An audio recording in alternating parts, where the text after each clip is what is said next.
Jepang, sebuah negara yang selama ini dikenal dengan kebijakan imigrasi yang ketat dan homogenitas budayanya, kini menghadapi persimpangan jalan yang krusial. Penurunan populasi yang drastis dan populasi lansia yang membengkak telah menciptakan badai sempurna yang mengancam keberlanjutan ekonomi dan sosial negara ini. Situasi ini memaksa Jepang untuk mempertimbangkan langkah radikal, membuka pintu imigrasi secara lebih luas, khususnya bagi pekerja terampil dari India, memicu perdebatan sengit di tengah masyarakat Jepang mengenai apakah ini solusi atau justru masalah baru. Jepang telah memegang rekor sebagai negara dengan populasi tertua di dunia selama lebih dari 1 dekade. Pada tahun 2024, hampir 30% dari total populasi berusia di atas 65 tahun. Proyeksi menunjukkan angka ini akan mendekati 40% pada tahun 2050. Angka kelahiran berada pada titik terendah dalam sejarah, dengan jumlah bayi yang lahir pada tahun 2023 turun di bawah 800.000 untuk pertama kalinya sejak pencatatan dimulai pada abad ke-19. Fenomena Soshika Koreika atau populasi menua dengan sedikit anak ini memiliki konsekuensi serius di hampir setiap lini kehidupan Jepang, dari kekurangan tenaga kerja kronis di sektor manufaktur, konstruksi, perawatan lansia dan IT, hingga penyusutan pasar domestik dan tekanan luar biasa pada sistem pensiun dan asuransi kesehatan nasional. Bahkan Perdana Menteri Fumio Kishida pada tahun 2023 memperingatkan bahwa Jepang berada di ambang kehancuran sebagai masyarakat. Pemerintah Jepang telah mencoba berbagai kebijakan untuk meningkatkan angka kelahiran, namun belum berhasil membalikkan keadaan.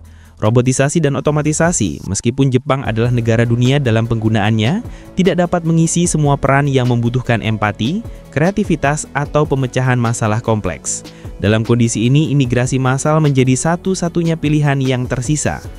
Bagi negara kepulauan yang bangga dengan homogenitas etnis dan budayanya, gagasan untuk menerima ratusan ribu orang asing secara permanen merupakan perubahan paradigma yang monumental. Selama ini pekerja asing di Jepang lebih banyak berstatus magang teknis dari negara-negara Asia Tenggara melalui program seperti Technical Internship Training Program atau TITP, yang sering dikritik karena sifatnya yang eksploitatif. Krisis saat ini menuntut lebih dari sekedar pekerja kerah biru temporer. Jepang membutuhkan talenta terampil, profesional kerah putih yang dapat langsung berkontribusi pada ekonomi berbasis pengetahuan. Disinilah perhatian Jepang beralih ke India. Jika Jepang adalah negara yang menua, India adalah negara yang sangat muda, dengan lebih dari 50% populasinya berusia di bawah 25 tahun. Surplus demografi ini menciptakan angkatan kerja yang sangat besar, ambisius, dan haus akan peluang. Jepang dengan reputasinya sebagai negara yang aman, bersih, berteknologi maju, dan menawarkan gaji yang jauh lebih tinggi, menjadi destinasi yang sangat menarik. India secara massal menghasilkan insinyur perangkat lunak dan profesional IT lainnya. Keahlian ini sangat cocok dengan kebutuhan industri Jepang. Perusahaan besar seperti Sony, Panasonic, Toyota, dan Rakuten membutuhkan talenta di bidang AI, Internet of Things, analisis data, dan keamanan cyber untuk tetap kompetitif secara global. Merekrut talenta dari India menjadi jalan pintas yang logis dan hemat biaya untuk mengisi kesenjangan ini. Titik balik terjadi pada 2024-2025. Pada Agustus 2025, Perdana Menteri Narendra Modi dan Perdana Menteri Jepang Shigeru Ishiba mengumumkan visi bersama untuk dekade mendatang. Berjanji meningkatkan investasi Jepang di India hingga 10 triliun yen, sekitar 1.000 triliun, dan memperluas pertukaran antar warga. Inti dari inisiatif ini adalah pertukaran sumber daya manusia yang menargetkan lebih dari 500.000 orang dalam 5 tahun, termasuk 50.000 pekerja terampil dan semi-terampil India untuk pekerjaan di Jepang. Reformasi kebijakan imigrasi yang mendukung inisiatif ini meliputi yang pertama, pengakhiran TITP dan pengganti dengan Training Work Program pada Juni 2024, sebuah program yang lebih manusiawi.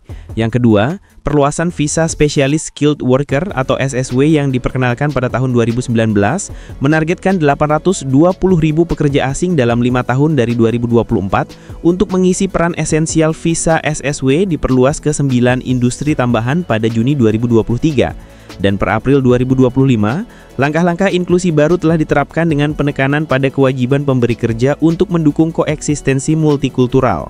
Hingga Juli 2025, ada 16 industri yang memenuhi syarat untuk visa SSW.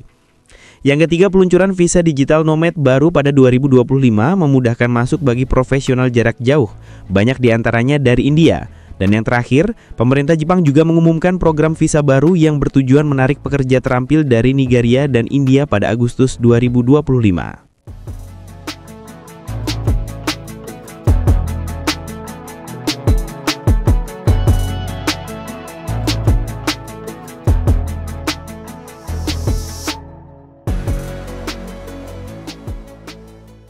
Perubahan kebijakan ini mengatasi kekurangan tenaga kerja, tetapi memicu ketakutan di kalangan konservatif bahwa Jepang sedang mengundang imigrasi massal, menggemakan argumen zero sum tentang pekerjaan, kejahatan, dan erosi budaya.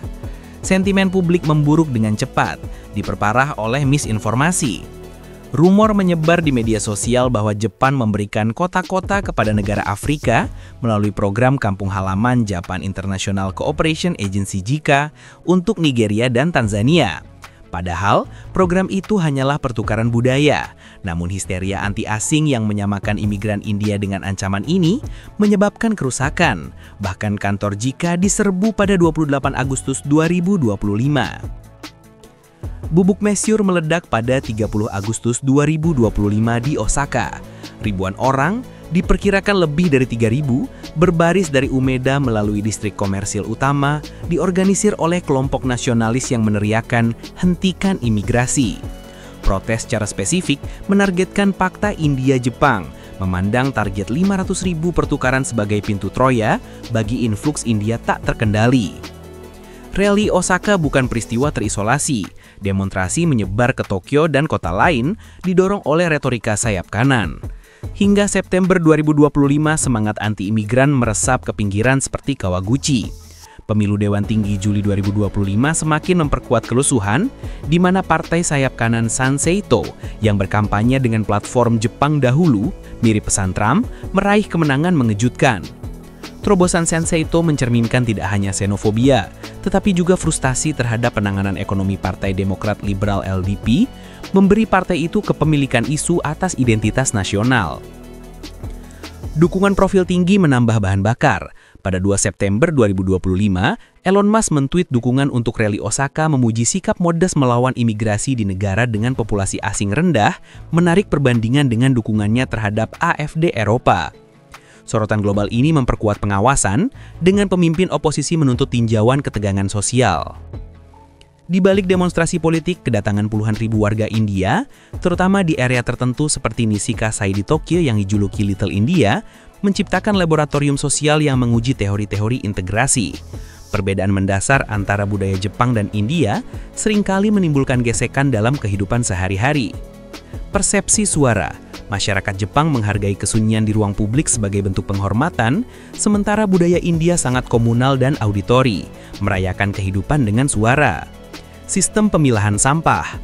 Jepang memiliki sistem pemilahan sampah yang sangat ketat, yang bagi banyak warga India adalah hal yang baru. Aroma masakan. Masakan India yang kaya rempah seringkali memiliki aroma kuat yang bisa menyebar, yang bagi sebagian orang Jepang bisa dianggap terlalu kuat atau tidak menyenangkan. Interaksi sosial. Bagi Jepang, privasi adalah raja, dengan interaksi terbatas, sementara bagi masyarakat India, komunitas adalah kehidupan, di mana tetangga seringkali dianggap perpanjangan keluarga. Menteri Kehakiman Keisuke Suzuki mengumumkan tinjauan penuh kebijakan imigrasi pada 6 September 2025, menegaskan pendekatan yang seimbang dan aman sambil mengakui kegelisahan publik.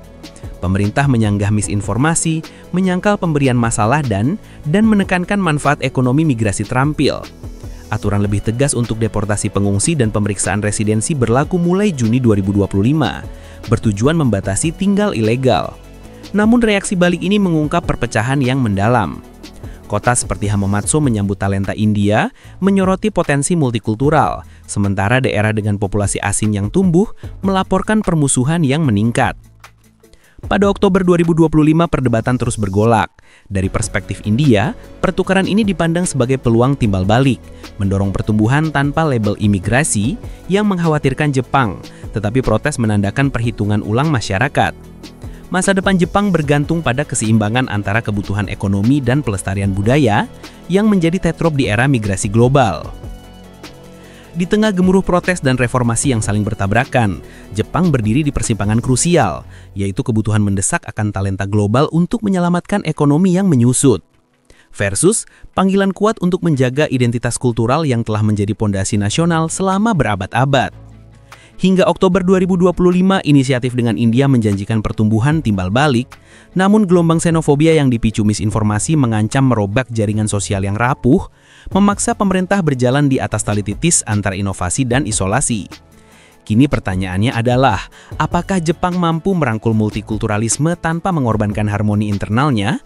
Atau akankah ketakutan akan pengenceran budaya justru mempercepat kehancuran demografis yang telah diperingatkan para pemimpinnya? Beritahu kami pendapat Anda di kolom komentar di bawah ini. Jangan lupa untuk like, subscribe, dan aktifkan notifikasi pada video ini agar tetap mendapatkan informasi tentang perkembangan terbaru dalam perubahan tatanan dunia yang sedang berlangsung. Terima kasih telah menonton dan sampai jumpa di video berikutnya.